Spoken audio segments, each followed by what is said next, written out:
No interior do Terceiro Reich, vários oficiais tentaram contatar os aliados ocidentais para se render antes de enfrentar o Exército Vermelho. Esses esforços existiram e foram realizados em segredo, sob vigilância constante da Gestapo e das SS. Em questão de meses, qualquer erro poderia significar execuções imediatas e a eliminação total das redes envolvidas. Os contatos foram realizados em embaixadas neutras, reuniões clandestinas e encontros encobertos liderados por membros do alto comando alemão. Não era um gesto político, era um cálculo militar. Frear a guerra em uma frente enquanto a outra avançava sem controle. As ofertas incluíam informações estratégicas, propostas de cessar-fogo local e a promessa de neutralizar Hitler se o Ocidente abrisse um canal de negociação. Por que esses esforços nunca avançaram? O que os aliados realmente temiam? A fratura do Reich, o início do colapso. A fractura interna do Terceiro Reich não surgiu de maneira repentina nem explosiva. Foi um processo gradual, meticuloso, feito de tensões acumuladas, derrotas estratégicas que não podiam ser ocultadas, rivalidades internas destrutivas e um desgaste moral que se estendeu desde as bases do exército até os níveis mais altos do comando militar alemão. Para compreender por que alguns oficiais alemães começaram a contemplar a possibilidade de se render primeiramente ao Ocidente, e mesmo atuar clandestinamente para alcançá-la, é imprescindível reconstruir com precisão o ambiente militar, político e psicológico que se vivia na Alemanha desde meados de 1943. Esse ano marca um ponto de inflexão absolutamente decisivo. A derrota catastrófica em Stalingrado, a irrupção aliada no Mediterrâneo e o crescente peso devastador da guerra aérea transformaram completamente a percepção interna sobre o futuro do conflito e as possibilidades reais de vitória. Nos quartéis do OKH e do OKW, a confiança que havia caracterizado os primeiros anos bem-sucedidos da guerra era lentamente substituída por discussões tensas, relatórios profundamente pessimistas e avaliações operacionais que começavam a omitir deliberadamente a linguagem triunfalista exigida pela propaganda oficial do regime. Muitos oficiais, rigorosamente formados na tradição prussiana e educados na ideia de disciplina militar absoluta, encontravam-se presos entre duas realidades contraditórias que não podiam se reconciliar. Por um lado, a pressão constante do Führer para resistir até o último homem em cada posição. Por outro, as análises militares frias e profissionais que mostravam sem ambiguidade que a superioridade aliada, industrial, tecnológica, logística e numérica, já era completamente irreversível. Esse choque violento entre a vontade ideológica inquebrantável e o cálculo profissional baseado em fatos gerou um ambiente de desconfiança profunda que dividiu a elite militar alemã em círculos cada vez mais antagônicos e distanciados. A partir de 1943, o tempo começou a trabalhar aberta e sistematicamente contra o Reich. A Operação Cidadela em Kursk fracassou de forma decisiva e definitiva, marcando o fim absoluto das ofensivas estratégicas alemãs na frente oriental. O Exército Vermelho, fortalecido dramaticamente pela reorganização interna e abastecido por uma indústria bélica em constante expansão, iniciava uma série implacável de ataques sustentados que empurravam a Wehrmacht para trás em uma frente cada vez mais ampla, mais difícil de sustentar e mais impossível de estabilizar.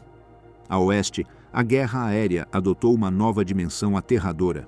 Bombardeios maciços e sistemáticos sobre território alemão alteravam brutalmente a capacidade industrial do país, provocavam deslocamentos forçados massivos de população civil e erosionavam de forma irreparável a moral da nação.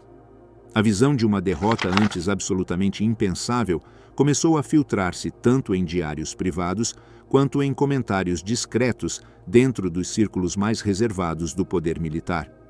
Os primeiros sinais visíveis de fratura surgiram na forma de questionamentos encobertos, mas cada vez mais frequentes em relação às ordens diretas de Hitler.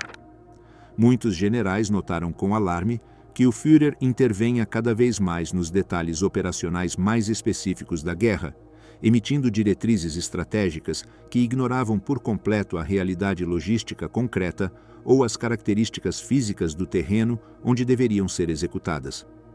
A insistência obsessiva e inflexível de que nenhuma unidade deveria recuar sob nenhuma circunstância, mesmo quando a retirada tática era a única opção militarmente sensata para preservar forças, gerou perdas catastróficas e completamente desnecessárias que poderiam ter sido evitadas com decisões racionais. Esta situação crítica levou para que grupos pequenos, mas influentes, de oficiais começassem a se reunir em particular, não necessariamente com um espírito conspirativo aberto no início, mas com o propósito pragmático e imediato de entender como salvar seus homens, proteger a estrutura operacional funcional do exército e evitar a aniquilação total e definitiva das forças alemãs que ainda permaneciam intactas. A rivalidade crescente e cada vez mais perigosa com as SS complicava ainda mais o ambiente interno, já por si tenso. Propaganda maciça, controle político absoluto e poder policial ilimitado convergiam em um aparelho repressivo que via com suspeita imediata qualquer gesto mínimo que pudesse ser interpretado como falta de lealdade absoluta e incondicional a Hitler. Em vários frentes de batalha, comandantes experientes da Wehrmacht observavam com profunda desconfiança o ascenso vertiginoso das Waffen-SS como uma ameaça direta à sua autoridade. Unidades privilegiadas, com acesso preferencial sistemático a recursos cada vez mais escassos, gozavam de influência política considerável dentro do regime e estavam conectadas diretamente com os organismos de inteligência e repressão mais poderosos do Estado. Essa dualidade militar profunda, profissionalismo prussiano tradicional e disciplinado frente a fanatismo ideológico absoluto, criava tensões crescentes e irreconciliáveis que, com o passar inexorável do tempo, fraturaram de maneira irreparável a coesão interna do esforço bélico alemão. As reuniões formais da alta comandância tornaram-se cenários cada vez mais frequentes de confronto silencioso, mas palpável. Enquanto alguns oficiais mantinham uma obediência rigorosa e pública a qualquer diretiva oficial, outros começavam a comunicar, sempre com extrema prudência e em círculos fechados, sua inquietude profunda e crescente sobre a direção geral catastrófica da guerra.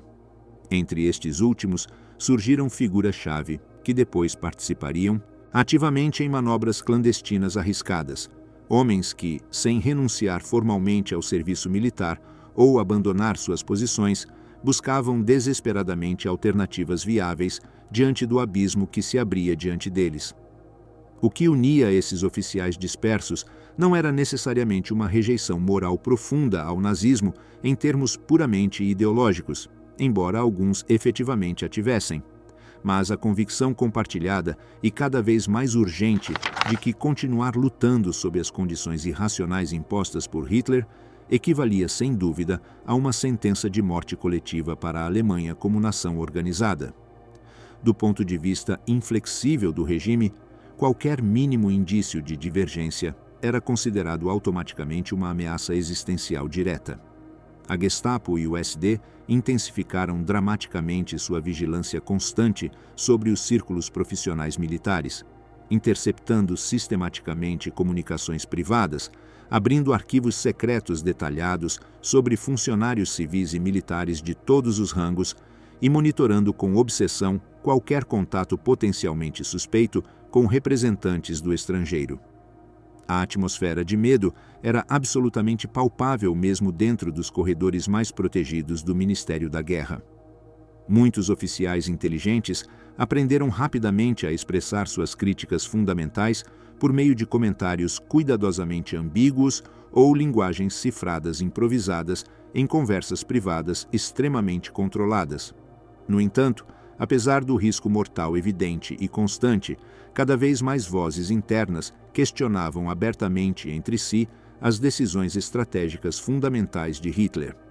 Esse questionamento interno generalizado foi o caldo de cultivo absolutamente necessário para as ideias incipientes de rendição parcial ou negociada com os aliados ocidentais. Enquanto isso, a situação operacional na frente oriental piorava de forma verdadeiramente alarmante mês após mês. As perdas materiais e humanas se acumulavam sem qualquer possibilidade real de reposição adequada ou suficiente. Os relatórios internos confidenciais reconheciam com brutal franqueza que as divisões alemãs estavam operando muito abaixo de sua capacidade nominal original.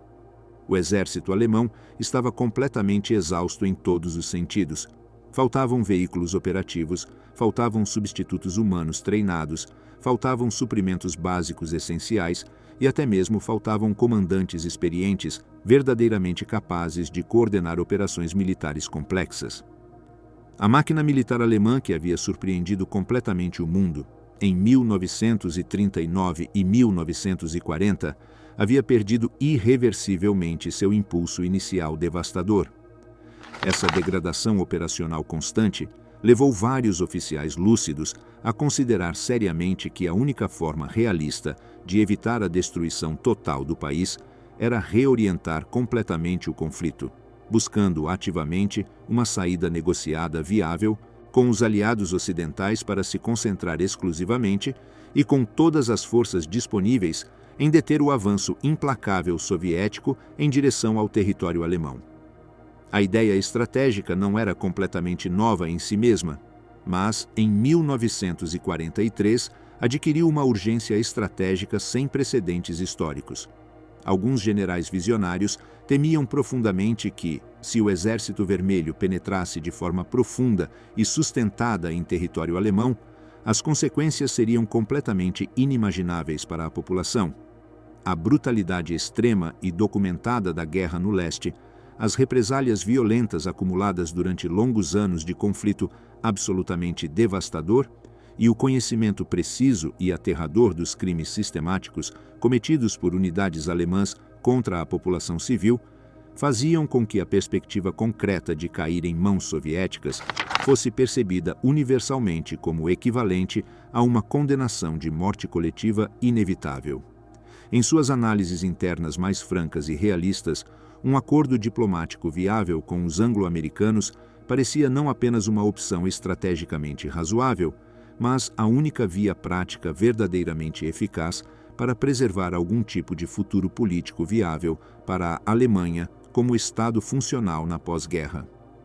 À medida que a percepção aguda de vulnerabilidade se espalhava rapidamente entre os círculos militares mais informados, alguns altos comandos estrategicamente posicionados começaram a elaborar cuidadosamente propostas teóricas detalhadas sobre como poderia ocorrer tecnicamente uma rendição parcial negociada. Esses documentos estratégicos nunca foram apresentados oficialmente através de canais formais. Teria sido completamente suicida tentar, mas circulavam discretamente na forma de comentários indiretos, cuidadosamente medidos, reuniões completamente discretas em locais seguros e análises gestuais sutis por parte de quem buscava ativamente construir alianças internas confiáveis. Nem todos os oficiais concordavam com a ideia fundamental. Para alguns tradicionalistas, render-se formalmente ao Ocidente era admitir publicamente o fracasso militar absoluto, algo extremamente difícil de aceitar emocionalmente para oficiais formados durante décadas na tradição inquebrantável de obediência incondicional ao comando superior. Para outros mais pragmáticos, no entanto, essa obediência cega não podia justificar moralmente um sacrifício nacional completo sem sentido estratégico que beneficiasse a Alemanha. A fratura profunda não era apenas ideológica ou política, também era profundamente técnica e operacional. No final de 1943, as estruturas logísticas fundamentais começaram a desmoronar de forma completamente visível para qualquer observador informado. As linhas ferroviárias sistematicamente bombardeadas sem pausa, a escassez crítica e cada vez mais dramática de combustível para operações e a perda irreversível de territórios absolutamente chave afetavam diretamente a capacidade real de sustentar os frontes de maneira eficaz e coordenada. Os comandantes militares mais experientes e realistas observavam a degradação sistemática com uma mistura profunda de frustração profissional extrema e impotência absoluta diante de forças que não podiam controlar. Cada relatório detalhado sobre produção industrial dramaticamente reduzida, cada estatística fria sobre perdas humanas completamente irrecuperáveis e cada análise objetiva sobre o poder militar crescente e imparável dos aliados reforçava inexoravelmente a ideia central de que o Reich estava totalmente preso em uma espiral descendente irreversível que só poderia terminar em destruição total. Por volta de 1944, a fratura interna já havia se tornado uma ruptura aberta e claramente visível para aqueles que observavam de dentro. Este ambiente de desconfiança generalizada, medo constante, desespero crescente e cálculo estratégico frio foi precisamente o que abriu o caminho inevitável para os futuros contatos clandestinos com o Ocidente. Canais clandestinos para o Ocidente, sussurros que podiam destruir impérios. As tentativas de estabelecer contatos clandestinos entre oficiais alemães e representantes dos aliados ocidentais constituem um dos capítulos mais complexos e menos visíveis da Segunda Guerra Mundial. São episódios que não fazem parte da narrativa tradicional, porque ocorreram à sombra absoluta da repressão nazista, em um ambiente completamente saturado de espionagem sistemática, vigilância obsessiva, infiltrações constantes e riscos letais imediatos.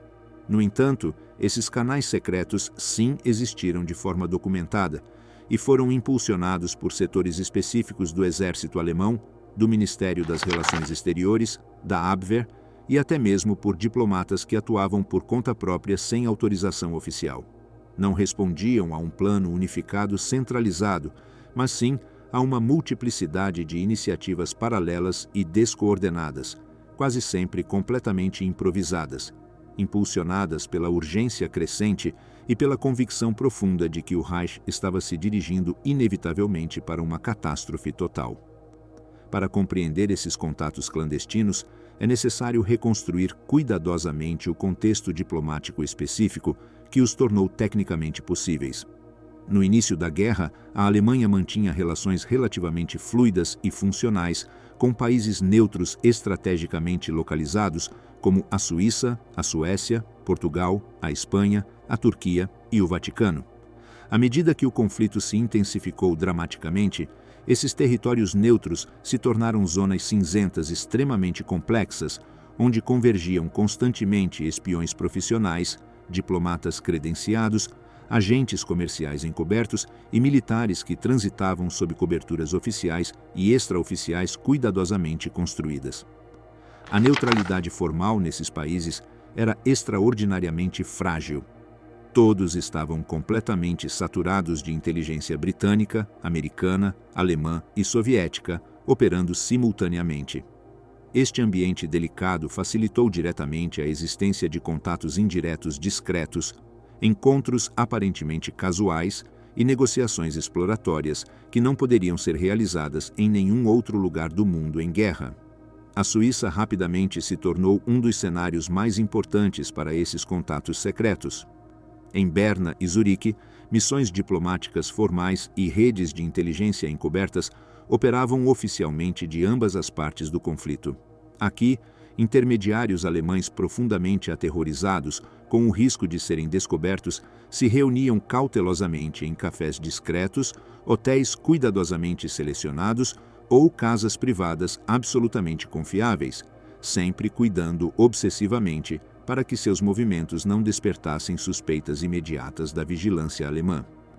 As embaixadas britânica e americana em território suíço se tornaram nodos cruciais onde se recebiam constantemente relatórios detalhados sobre movimentos militares alemães, situações políticas internas críticas e até propostas informais extremamente cautelosas para iniciar conversas exploratórias sobre possíveis acordos. A Suíça era um terreno particularmente fértil, porque sua polícia controlava com eficiência notável a atividade estrangeira, mas também permitia certa liberdade calculada de ação para negociações discretas que não ameaçassem diretamente sua neutralidade oficial. A Suécia representava outro país absolutamente chave nesta rede clandestina. A sua neutralidade estrategicamente flexível a transformou em um espaço privilegiado de manobra para diplomatas com agendas ocultas, oficiais militares descontentes e agentes encobertos de múltiplos serviços de inteligência. Aqui, figuras alemãs específicas vinculadas diretamente ao Ministério das Relações Exteriores enviaram repetidamente mensagens cifradas em código aos britânicos, tentando desesperadamente apresentar as profundas divisões internas do Reich como uma oportunidade estratégica real para acelerar significativamente o fim da guerra. Alguns emissários propunham indiretamente, sem nunca dizê-lo abertamente por escrito, a possibilidade concreta de parar ofensivas alemãs em certos frentes ocidentais em troca de concessões políticas futuras sobre o tratamento da Alemanha. Os britânicos recebiam essas mensagens ambíguas sem se comprometer formalmente em absoluto. Não queriam, sob nenhuma circunstância, dar a impressão pública de que estavam dispostos a romper o princípio fundamental de rendição incondicional estabelecido em Casablanca. Mas também não podiam ignorar completamente a possibilidade real de que setores significativos da Alemanha estivessem genuinamente dispostos a se retirar do conflito ocidental. Portugal, sob o regime de Salazar, funcionava como um espaço particularmente ambíguo. Embora oficialmente neutro, mantinha vínculos históricos e políticos com a Alemanha que facilitavam certos contatos discretos. Lisboa se tornou ponto de encontro para conversas extremamente delicadas, onde diplomatas alemães descontentes com a direção do regime tentavam estabelecer pontes com representantes britânicos e americanos. Estes encontros eram sempre indiretos, mediados por terceiros confiáveis e expressos por meio de linguagens diplomáticas extraordinariamente ambíguas que permitiam negar qualquer compromisso se as conversas vazassem. A Turquia, especialmente Istambul e Ankara, tornou-se um dos ninhos de espionagem mais intensos de toda a guerra. As embaixadas em território turco funcionavam como verdadeiros centros de operações encobertas, onde cada conversa poderia ser potencialmente interceptada por múltiplos serviços de inteligência simultaneamente. Mesmo assim, ocorreram encontros extremamente arriscados entre diplomatas alemães profundamente descontentes e agentes britânicos experientes. Alguns ofereciam informações militares extremamente sensíveis em troca de obter garantias mínimas de que os aliados agiriam com moderação relativa na pós-guerra alemã. Esses esforços delicados, no entanto, costumavam ser frustrados sistematicamente porque Londres suspeitava constantemente que poderiam ser manobras deliberadas projetadas diretamente pelo regime para obter vantagens estratégicas ou semear desinformação. O Vaticano representava um canal particularmente singular. Como entidade neutra com conexões diplomáticas globais, recebeu várias mensagens implícitas que tentavam explorar uma possível mediação papal no conflito. Essas mensagens costumavam ser extraordinariamente vagas, tentando cuidadosamente sondar a disposição aliada sem revelar identidades concretas dos emissários ou comprometer diretamente instituições alemãs específicas. O Vaticano mantinha canais de comunicação com todos os lados, o que o tornava um intermediário potencialmente valioso, embora sua capacidade real de influenciar decisões militares fosse extremamente limitada. O primeiro tipo de contato que surgiu sistematicamente foi o diplomático informal extremamente cauteloso. Funcionários alemães designados oficialmente em embaixadas ou consulados, especialmente na Suíça e na Suécia, começaram a enviar sinais discretos calculados aos representantes aliados. Esses sinais costumavam ser deliberadamente ambíguos. Comentários aparentemente casuais sobre a necessidade urgente de evitar um derramamento de sangue completamente inútil, avaliações críticas veladas sobre a condução militar catastrófica do regime, ou simples insinuações cuidadosas sobre a possibilidade teórica de dialogar sobre uma saída negociada ao conflito. Esses intermediários sabiam perfeitamente que qualquer declaração mais explícita ou direta poderia custar-lhes imediatamente a vida. A Gestapo mantinha listas atualizadas constantemente de funcionários potencialmente suspeitos, escutava sistematicamente conversas em embaixadas por meio de dispositivos ocultos e utilizava pessoal infiltrado especificamente para detectar qualquer indício mínimo de deslealdade ao regime. Além dos diplomatas oficiais, vários oficiais militares da Wehrmacht desempenharam um papel absolutamente central nesses contatos. Alguns viajavam aproveitando desculpas oficiais cuidadosamente elaboradas, inspeções técnicas, missões administrativas, intercâmbios profissionais, que lhes permitiam sair temporariamente do território alemão controlado e entrar em contato direto com representantes ocidentais em território neutro. Esses oficiais nunca falavam abertamente de rendição formal. Utilizavam uma linguagem extraordinariamente calculada e medida, mencionando sempre de forma indireta a necessidade urgente de parar o derramamento de sangue maciço ou evitar um final absolutamente desastroso para toda a Europa. Quem os recebia em território neutro interpretava cuidadosamente essas frases deliberadamente ambíguas como sinais claros de que existiam setores significativos dentro da Alemanha, genuinamente dispostos a considerar seriamente um acordo separado com o Ocidente. Um dos mecanismos mais perigosos e arriscados eram os mensageiros oficiais completamente extraoficiais. Eram pessoas específicas que não ocupavam cargos oficiais reconhecidos, mas que, graças aos seus contatos pessoais extensos e confiáveis, podiam se aproximar simultaneamente tanto de círculos opositores dentro do Reich quanto de diplomatas ocidentais acessíveis. Esses intermediários atuavam sem credenciais formais de qualquer tipo, o que os tornava extremamente vulneráveis a represálias, mas também lhes permitia transmitir mensagens delicadas sem comprometer diretamente instituições alemãs oficiais. Alguns eram empresários internacionais com negócios em múltiplos países, banqueiros privados com conexões financeiras globais, religiosos com redes ecumênicas ou até mesmo acadêmicos prestigiados com vínculos internacionais estabelecidos. Esses intermediários assumiam riscos pessoais monumentais cada vez que transportavam mensagens ou facilitavam encontros secretos. As reuniões secretas seguiam protocolos extremamente cuidadosos, projetados para minimizar riscos. Os encontros nunca eram realizados em locais públicos óbvios, nem em edifícios oficiais facilmente vigiados. Preferiam-se hotéis pequenos e discretos em bairros tranquilos, cafés afastados de rotas turísticas principais ou casas privadas de pessoas absolutamente confiáveis com histórico comprovado de discrição.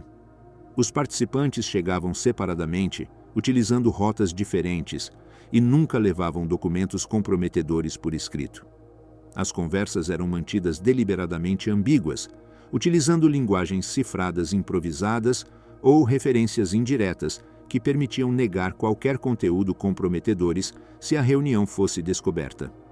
As mensagens mais sensíveis eram transmitidas oralmente e eram memorizadas cuidadosamente para evitar qualquer registro físico.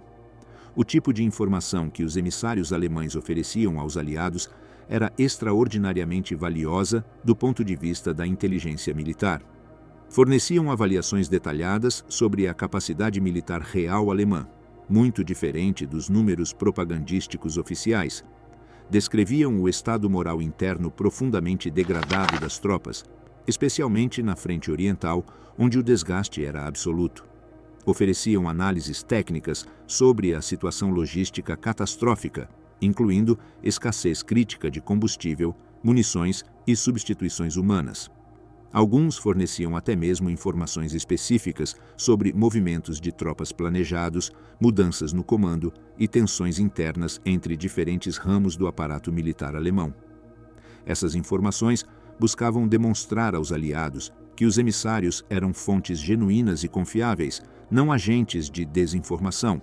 No entanto, os aliados ocidentais recebiam esses sinais constantemente com extrema cautela ou até mesmo com indiferença calculada. Havia várias razões estratégicas para essa resposta fria. Primeiro, o temor constante a armadilhas elaboradas de desinformação projetadas para manipular decisões aliadas. Segundo, a política de rendição incondicional estabelecida formalmente em Casablanca, que não permitia negociações parciais. Terceiro, a pressão soviética absolutamente decisiva. Stalin vigiava obsessivamente qualquer sinal de que o Ocidente pudesse negociar separadamente com a Alemanha, o que destruiria imediatamente a aliança anti-Hitler. Os líderes ocidentais sabiam perfeitamente que manter a confiança de Moscovo era absolutamente essencial para derrotar a Alemanha. e qualquer contato com emissários alemães arriscava essa confiança fundamental.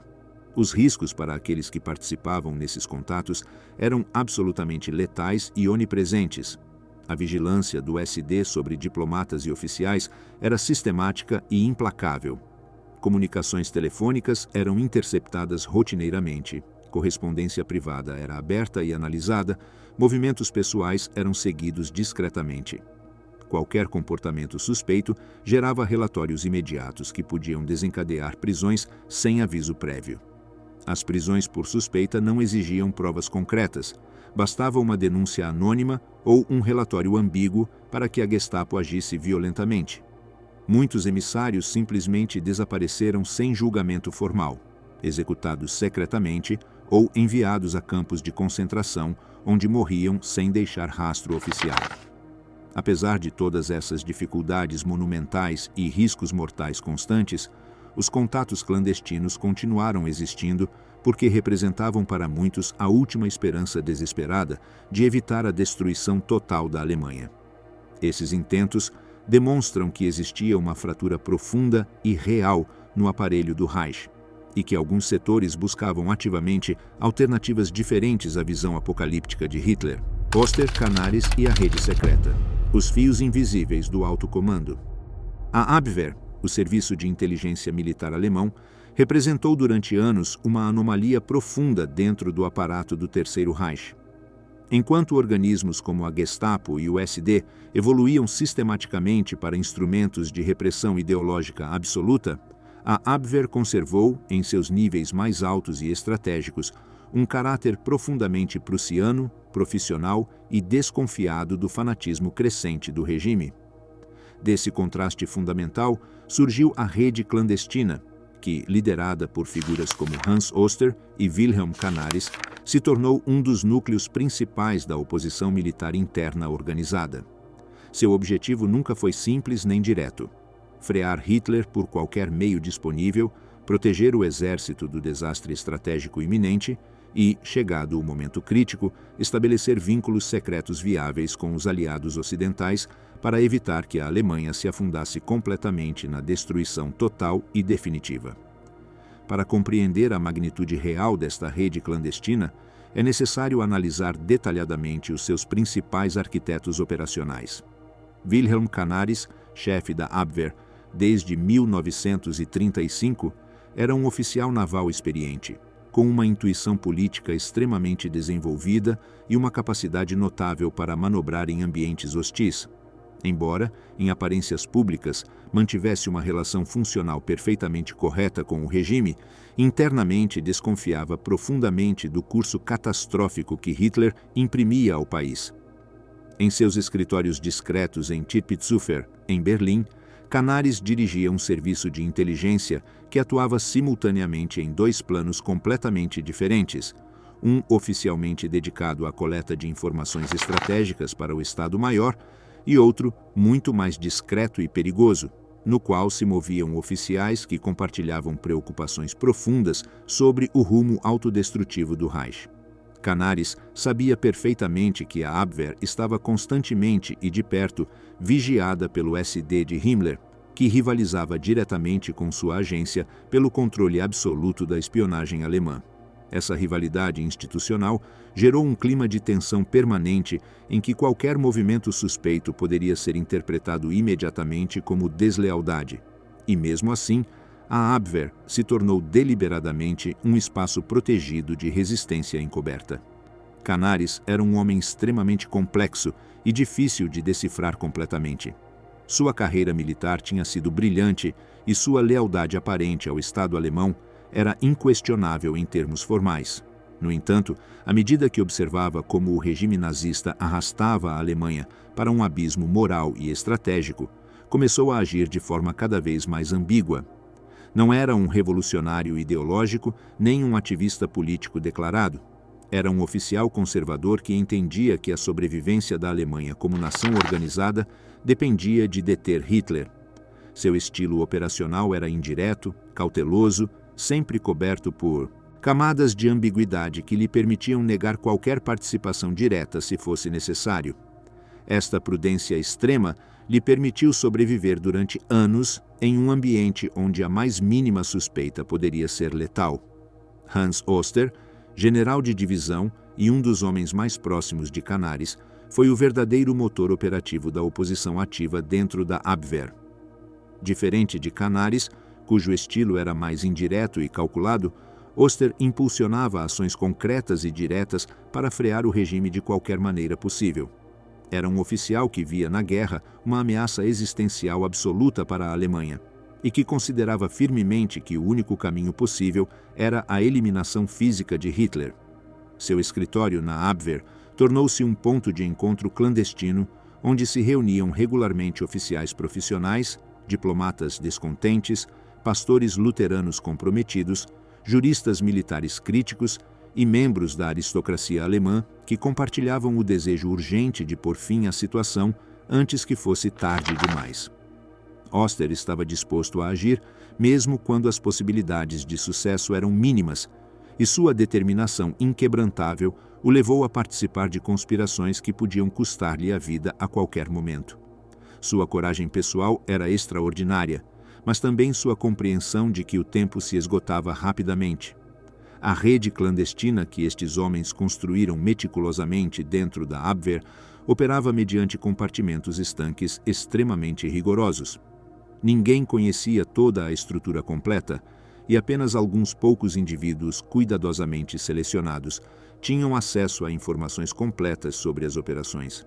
Esta compartimentalização não só era necessária para proteger seus membros individuais, mas também para evitar que a Gestapo pudesse desmantelar todo o entramado no caso de detectar uma peça isolada. Os encontros eram realizados em escritórios discretos, cuidadosamente escolhidos, lares privados absolutamente confiáveis ou locais públicos estrategicamente selecionados, onde os movimentos podiam passar despercebidos entre a multidão. Os conspiradores utilizavam códigos improvisados constantemente mutáveis, mudanças de horários repentinas e imprevisíveis, e rotas indiretas complexas para evitar serem rastreados pelos agentes do SD que operavam em toda parte. Entre os colaboradores mais próximos e comprometidos estavam figuras absolutamente essenciais como Ludwig Beck, antigo chefe do Estado-Maior do Exército e uma das vozes militares mais respeitadas da Alemanha, Karl Goerdeler, ex-prefeito de Leipzig, com conexões políticas e diplomáticas extensas, e Fabian von Schlabrendorf, um dos elos mais ativos e arriscados entre os conspiradores militares e os círculos diplomáticos acessíveis. Beck aportava a visão estratégica profunda e a autoridade moral de um oficial que entendia com clareza absoluta o risco existencial que Hitler representava para a Alemanha. Goerdeler funcionava como o elo civil indispensável, capaz de coordenar contatos discretos com diplomatas estrangeiros e apresentar alternativas políticas concretas ao regime nazista. Schlabrendorf, por sua parte, era um operador incansável que levava mensagens comprometedores, organizava reuniões extremamente perigosas e facilitava os contatos vitais com oficiais descontentes na frente. A rede da Abwehr não se limitava exclusivamente ao âmbito militar profissional. Incluía deliberadamente juristas especializados, intelectuais críticos e figuras religiosas proeminentes que viam no nazismo uma ameaça tanto para a Alemanha quanto para toda a Europa.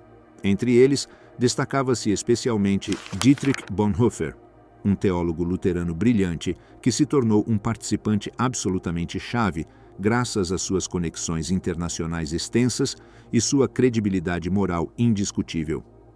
Bonhoeffer utilizou estrategicamente suas frequentes viagens ao exterior e suas relações estabelecidas com líderes religiosos para transmitir mensagens implícitas sobre a situação interna da Alemanha. Seu papel não consistia em realizar propostas formais diretas, mas em enviar sinais cuidadosamente calibrados a britânicos e estadunidenses de que existia uma oposição interna organizada e genuinamente disposta a agir se os aliados facilitassem um quadro minimamente favorável ou, pelo menos, neutro. A Abwehr também tinha acesso privilegiado a informações extremamente sensíveis sobre os frontes militares, a logística geral, a economia de guerra e os planos estratégicos de Hitler. Isso permitia a Oster e seus colaboradores mais próximos elaborar análises estratégicas detalhadas que utilizavam como ferramentas para se aproximar indiretamente dos aliados. Muitas dessas análises eram transmitidas de maneira extremamente indireta a contatos estabelecidos na Suíça, Suécia e Turquia. O objetivo principal não era estabelecer negociações formais oficiais, algo praticamente impossível nesse contexto hostil, mas sim demonstrar convincentemente aos aliados que existia um grupo significativo dentro do Reich que compreendia a necessidade urgente de se render e que poderia agir potencialmente como interlocutor válido se as circunstâncias assim o permitissem. No entanto, o trabalho clandestino dentro da Abwehr era extremamente perigoso em todos os momentos. O SD e a Gestapo tinham agentes infiltrados em todos os ramos do exército sem exceção. Qualquer movimento inusitado, qualquer conversa excessivamente ambígua ou qualquer relatório que não seguisse estritamente as linhas estabelecidas podia despertar suspeitas imediatas e letais. Os conspiradores estavam perfeitamente cientes de que viviam sob uma vigilância constante e onipresente.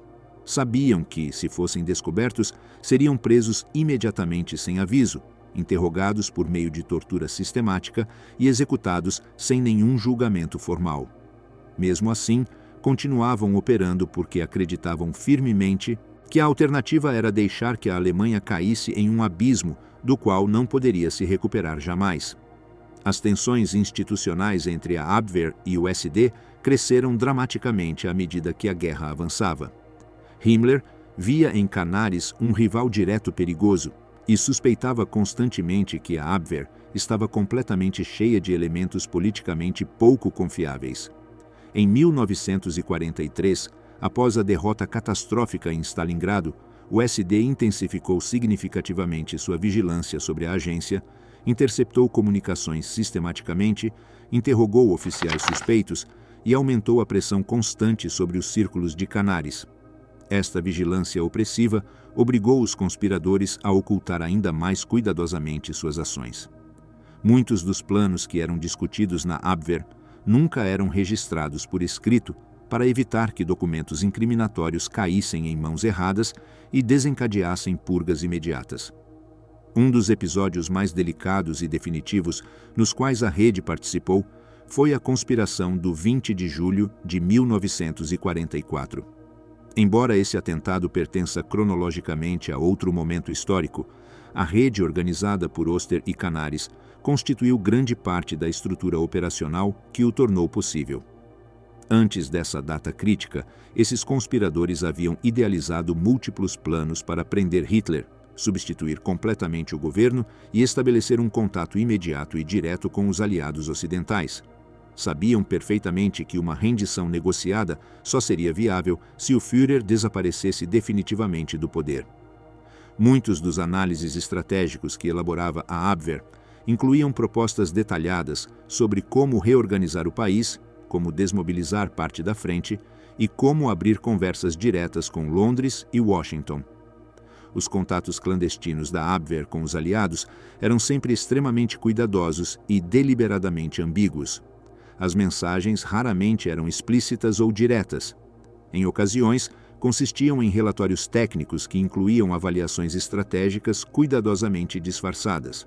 Outras vezes, intermediários confiáveis utilizavam expressões cuidadosamente selecionadas para sugerir que havia uma oposição interna com intenções sérias e capacidade operativa real. Os britânicos conheciam a reputação profissional de Canaris e de alguns de seus colaboradores, o que às vezes conferia mais credibilidade aos sinais que recebiam.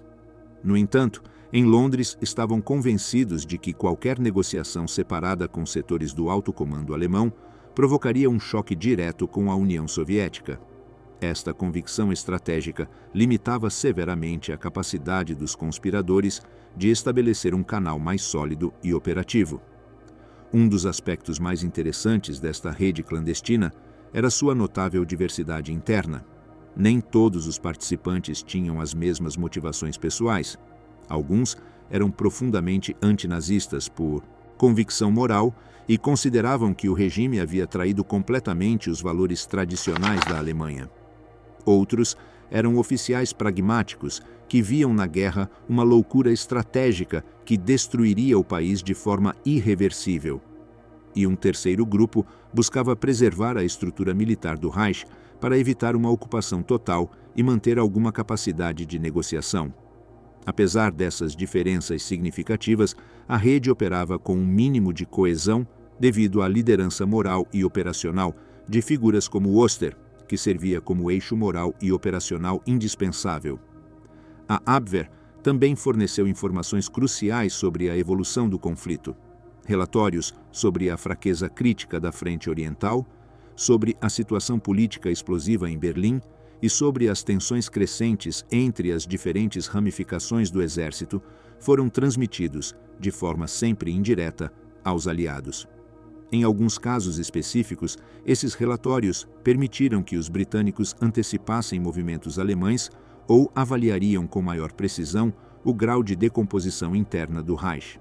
No entanto, as informações não se traduziam em apoio direto.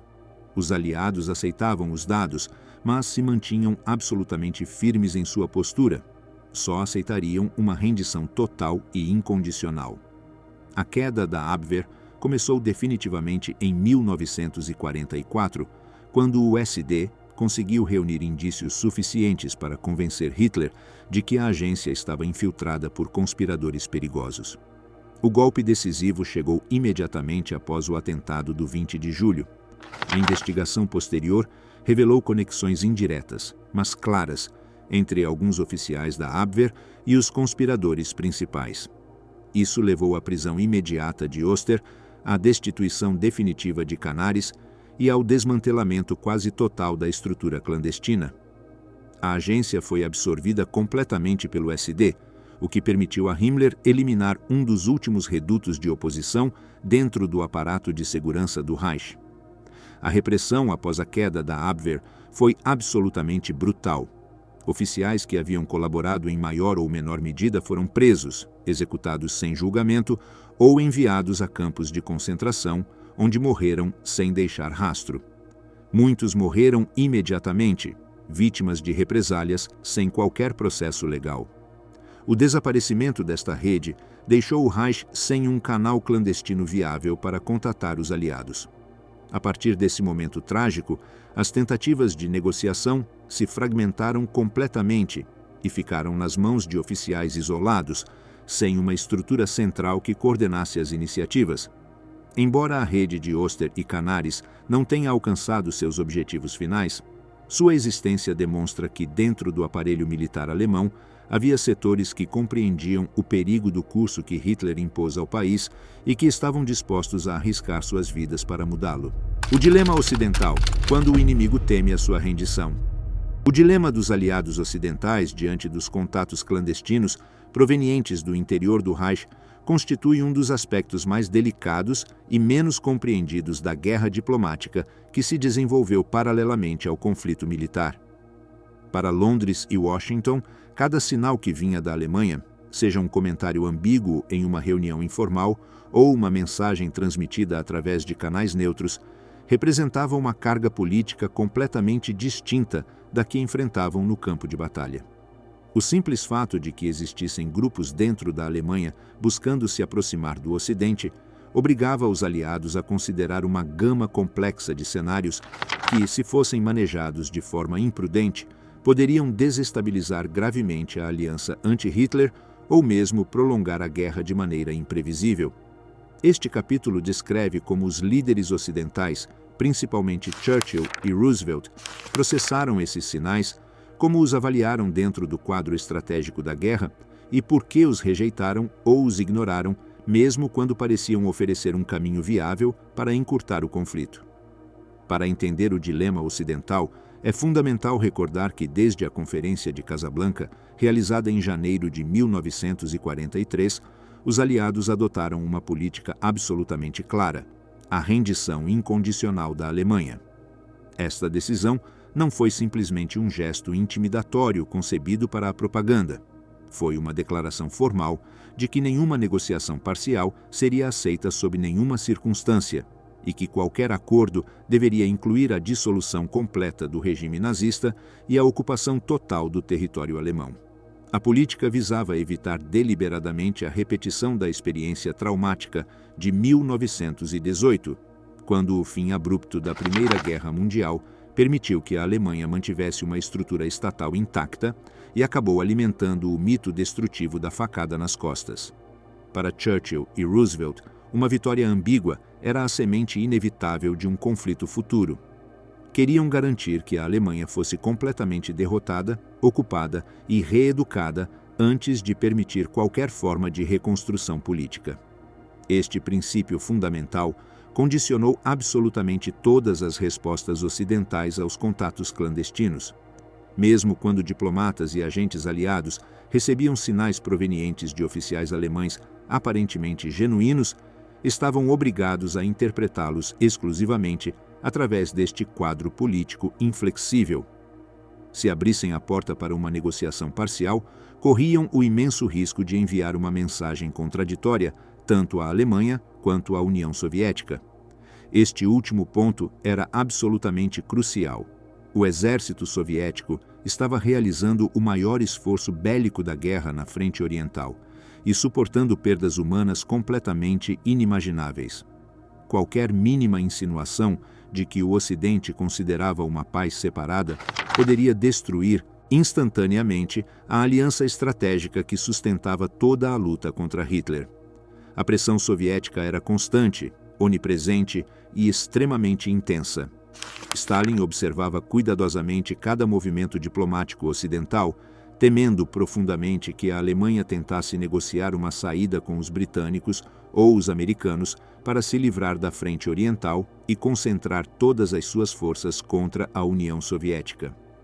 Moscovo conhecia perfeitamente o caráter profundamente anti-bolchevique de alguns setores militares alemães e estava ciente de que existiam grupos que sonhavam abertamente em redirecionar a guerra exclusivamente contra a URSS. Consequentemente, qualquer rumor sobre contatos clandestinos despertava suspeitas imediatas e acusações diretas no Kremlin. Churchill e Roosevelt sabiam que manter a confiança de Stalin era absolutamente essencial para derrotar a Alemanha, de modo que qualquer sinal que pudesse ser interpretado como uma traição deveria ser evitado a todo custo. A aliança com a União Soviética era mais valiosa estrategicamente do que qualquer possível acordo com conspiradores alemães. Por isso, a resposta aliada diante dos contatos clandestinos foi sempre calculada, fria e distante. As mensagens eram ouvidas, registradas meticulosamente e analisadas em detalhe, mas raramente eram respondidas de forma concreta ou comprometida. Londres e Washington estavam convencidos de que os conspiradores alemães, mesmo os mais honestamente opositores a Hitler, não tinham poder real suficiente para garantir o cumprimento de qualquer acordo. Este ceticismo se baseava em uma análise absolutamente realista. Embora existissem redes opositoras dentro da Alemanha, o regime mantinha uma capacidade de controle quase absoluta. A Gestapo, o SD e as SS mantinham uma vigilância tão férrea que qualquer conspiração podia ser esmagada de imediato. Desde a perspectiva aliada, apostar nesses grupos frágeis equivalia a confiar em estruturas demasiado fracas e instáveis. O medo de uma manobra de engano também era relevante e constante. Os britânicos lembravam com clareza absoluta a habilidade alemã de manipular informações e semear desinformação estratégica. A lembrança das táticas de desinformação utilizadas nos primeiros anos da guerra, operações de inteligência complexas, manobras diplomáticas enganosas, infiltrações em governos neutros, fazia com que qualquer proposta alemã fosse inicialmente interpretada como potencialmente perigosa. Para Churchill, aceitar contatos semi-oficiais com emissários alemães sem garantias sólidas poderia colocar em risco operações militares em curso, revelar informações sensíveis ou até mesmo atrasar ofensivas cuidadosamente planejadas. A possibilidade de que os contatos fossem armadilhas deliberadas era sempre considerada seriamente. Além disso, havia uma dificuldade prática fundamental. Na maioria dos casos, os emissários alemães falavam de forma extremamente ambígua. Não podiam oferecer compromissos formais, não podiam assinar documentos oficiais, não podiam falar em nome de uma autoridade reconhecida internacionalmente. Moviam-se em um terreno intermediário onde tudo era insinuação, linguagem indireta ou promessas impossíveis de verificar. Para os aliados, isso fazia com que a iniciativa carecesse de peso político real. No máximo, demonstrava que alguns setores alemães compreendiam a inevitabilidade da derrota. Mas essa compreensão não equivalia a um plano realista para uma mudança política interna que pudesse ser respaldada pelo Ocidente. Em Londres, o Ministério das Relações Exteriores tinha normas estritas sobre como essas sinalizações delicadas deveriam ser tratadas. Os relatórios de cada contato chegavam a escritórios onde eram avaliados cuidadosamente com base em 3 perguntas fundamentais. Este emissário tem a capacidade real de influenciar o curso da guerra? É possível que represente um grupo com poder militar suficiente para tomar o controle? Que impacto teria responder a seus sinais na aliança com a União Soviética? Quase sempre, a resposta à primeira e à segunda pergunta era negativa, e a terceira deixava absolutamente claro que qualquer abertura implicava um risco político severo que não poderia ser assumido. Washington agia de maneira similar. Embora Roosevelt fosse um líder pragmático e flexível em muitos aspectos, sabia que a coesão entre os aliados era essencial para a vitória. Além disso, o governo estadunidense suspeitava constantemente que os emissários alemães poderiam estar motivados não tanto por uma rejeição moral ao nazismo, mas pelo profundo medo da URSS. Os estadunidenses viam com ceticismo as tentativas alemãs de se apresentar como uma barreira necessária contra o bolchevismo. Temiam que uma paz separada criasse um cenário onde a Alemanha pudesse se reorganizar militarmente e se tornar novamente uma ameaça a médio prazo. Para Roosevelt, a única solução viável era a eliminação total do regime nazista e a reeducação completa do país sob supervisão aliada direta. Outro fator que influenciou significativamente na cautela ocidental foi a dificuldade prática de verificar a autenticidade dos emissários. Em vários casos documentados, os aliados receberam mensagens contraditórias de diferentes representantes alemães. Alguns emissários afirmavam contar com o apoio de altos comandos militares, enquanto outros asseguravam falar em nome de civis proeminentes. Essas contradições geravam confusão e reduziam drasticamente a credibilidade das propostas. Era impossível para os aliados saber com certeza se um emissário estava mentindo, exagerando sua influência ou simplesmente repetindo rumores sem fundamento. Os aliados também estavam cientes de que responder a esses contatos clandestinos poderia acidentalmente fortalecer a posição de Hitler.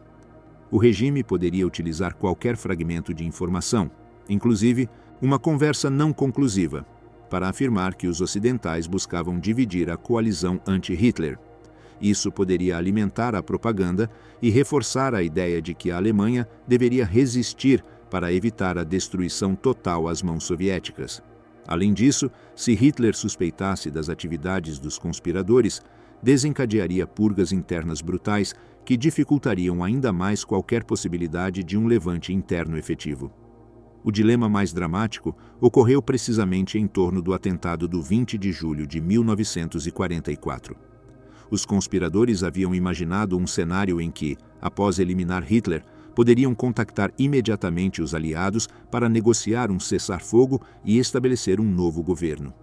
Mas, quando a bomba explodiu e Hitler sobreviveu milagrosamente, os líderes ocidentais, que haviam recebido sinais muito vagos sobre a existência de um complô, mantiveram-se completamente à margem. Não ofereceram ajuda nem formularam resposta alguma às iniciativas posteriores dos conspiradores. Sabiam que qualquer gesto poderia ser interpretado pelo regime como apoio externo ao atentado, desencadeando uma perseguição ainda mais brutal e potencialmente comprometendo operações militares aliadas. Após o fracasso do complô, os contatos clandestinos diminuíram drasticamente e se fragmentaram de forma irreversível. Os aliados continuavam recebendo sinais, mas estes agora vinham de setores dispersos, sem coordenação, sem capacidade operacional e sem legitimidade interna.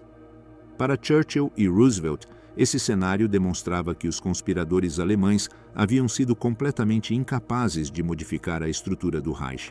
A guerra deveria continuar até que a Alemanha se rendesse sem condições. A postura ocidental também se baseava na percepção realista de que a Alemanha não podia oferecer garantias de estabilidade política. Mesmo que um grupo opositor conseguisse eliminar Hitler e assumir o controle do governo, ainda existia o enorme risco de uma guerra civil interna, de um golpe das SS ou mesmo de uma fragmentação interna do exército. Os aliados temiam que qualquer negociação apressada criasse um vazio político que permitiria o surgimento de facções radicais, prolongando a guerra ou gerando conflitos internos que afetariam toda a Europa. O dilema ocidental, portanto, não foi uma simples questão de aceitar ou rejeitar propostas alemãs. Foi um equilíbrio precário, onde cada decisão implicava consequências profundas para a guerra, para a pós-guerra e para a aliança com a União Soviética. Os líderes ocidentais compreenderam que qualquer movimento imprudente poderia desmantelar a coalizão ou prolongar o conflito.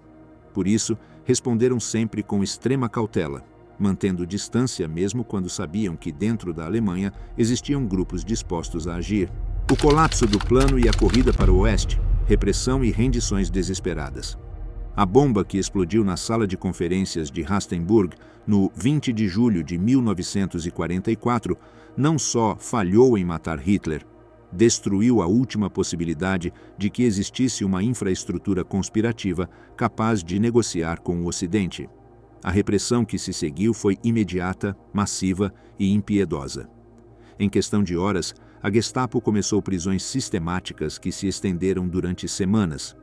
Não se tratava de investigações cuidadosas. Eram purgas projetadas para eliminar qualquer suspeita de deslealdade. Oficiais que nunca tinham participado diretamente no complô foram presos simplesmente por terem tido conversas ambíguas ou por manter vínculos pessoais com os conspiradores. As execuções foram brutais e públicas. Alguns foram enforcados com cordas de piano, outros fuzilados sem cerimônia. As famílias dos acusados foram presas sob a doutrina de culpabilidade coletiva. Hans Oster foi executado em abril de 1945 no campo de concentração de Flossenbürg, junto com Canaris e Bonhoeffer. Sua morte selou o fim da rede clandestina que havia operado desde a Abwehr. A agência mesma foi dissolvida e absorvida completamente pelo SD. Himmler finalmente conseguiu o que havia buscado durante anos, o controle total da inteligência alemã. Com o desaparecimento da Abwehr, o Reich perdeu o único canal institucional que havia mantido contatos discretos com o exterior.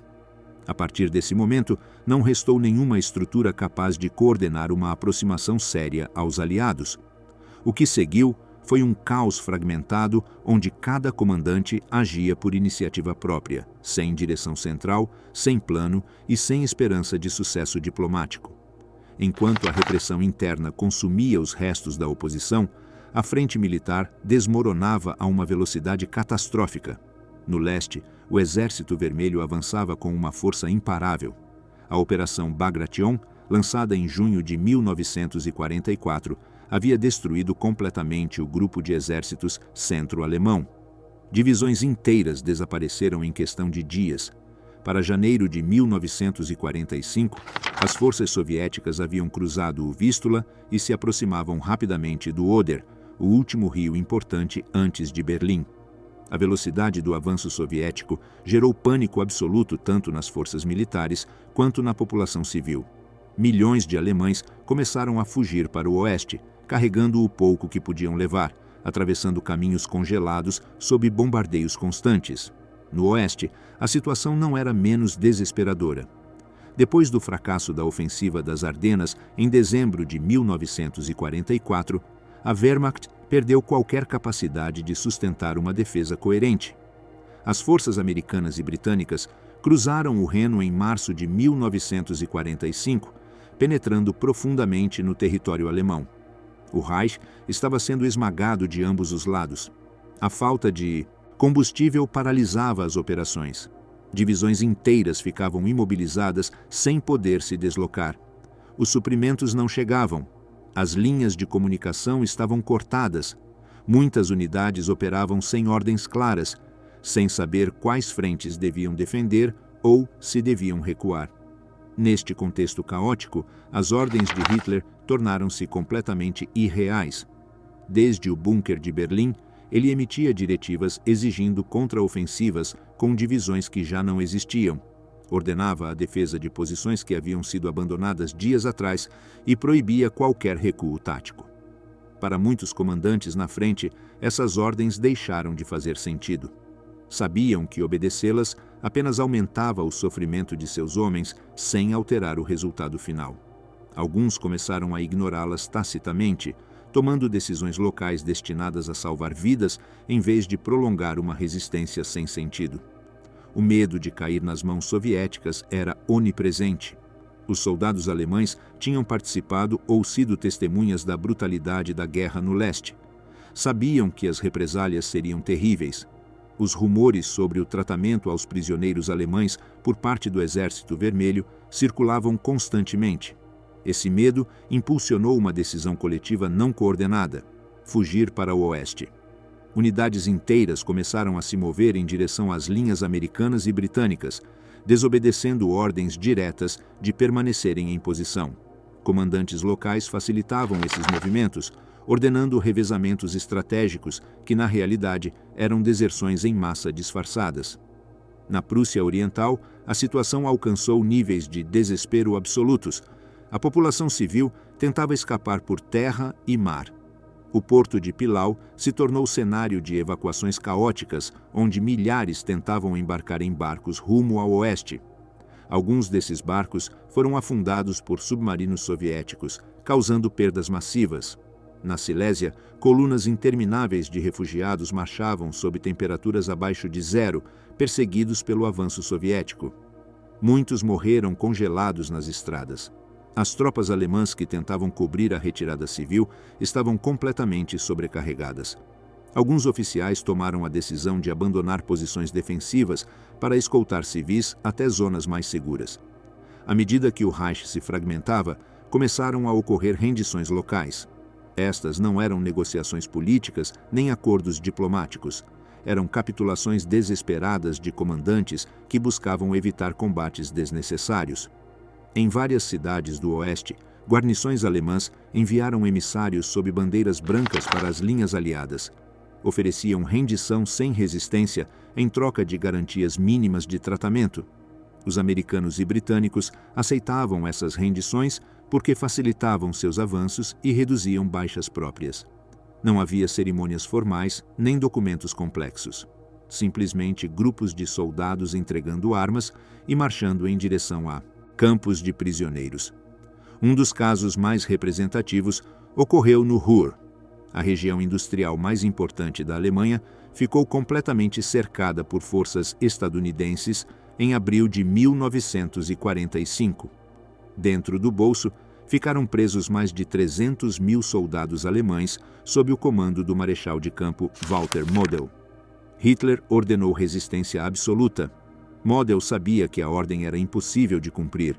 As tropas careciam de suprimentos, munições e moral. Após semanas de combates esporádicos, unidades individuais começaram a se render massivamente. Model, incapaz de aceitar a derrota pessoal, se suicidou. Suas tropas se entregaram em grupos fragmentados ao longo de vários dias. Não houve uma rendição formal coordenada. Foi um colapso progressivo, onde cada comandante decidia por conta própria quando terminar a luta. No norte da Alemanha, a situação foi semelhante. Enquanto as forças britânicas avançavam através dos Países Baixos e do norte alemão, várias cidades importantes foram declaradas abertas por seus comandantes locais para evitar combates urbanos devastadores. Hamburgo, Bremen e outras cidades caíram sem resistência significativa. Os comandantes alemães sabiam que defender essas cidades só resultaria em destruição massiva e milhares de vítimas civis. Alguns enviaram mensagens discretas aos britânicos, indicando que não ofereceriam resistência se as forças aliadas respeitassem a população civil. A corrida para o oeste se intensificou dramaticamente nas últimas semanas de abril. Unidades alemãs completas marchavam em direção às linhas americanas e britânicas, às vezes percorrendo centenas de quilômetros sob fogo soviético. Alguns comandantes negociavam corredores de retirada com oficiais aliados, concordando em se render em pontos específicos em troca de passagem segura para civis. Essas negociações ocorriam por meio de emissários improvisados, oficiais que falavam inglês básico e se arriscavam a cruzar linhas inimigas com mensagens escritas à mão. Não eram acordos formais, nem tinham respaldo diplomático. Eram arranjos pragmáticos entre soldados profissionais que compartilhavam o desejo de terminar a guerra sem mais baixas desnecessárias. O caso mais significativo de rendição parcial antes da capitulação oficial ocorreu no noroeste. O almirante Hans-Georg von Friedeburg, agindo sem autorização clara de Berlim, negociou a rendição de forças alemãs na Holanda, Dinamarca e no norte da Alemanha. No 4 de maio de 1945, assinou um acordo com o marechal britânico Bernard Montgomery, em Lüneburg Heath. Esta rendição incluía mais de 1 milhão de soldados e afetava territórios extensos. Embora tecnicamente parcial, representava um reconhecimento tácito de que o Reich havia deixado de existir como entidade funcional. Montgomery aceitou os termos básicos rapidamente porque facilitavam enormemente o controle do território sem combates adicionais. No sul, situações semelhantes se desenvolviam com as forças estadunidenses. Comandantes alemães na Baviera e na Áustria buscavam desesperadamente se render antes que as tropas soviéticas chegassem. Alguns enviaram mensagens através da Cruz Vermelha Suíça, outros utilizaram intermediários civis.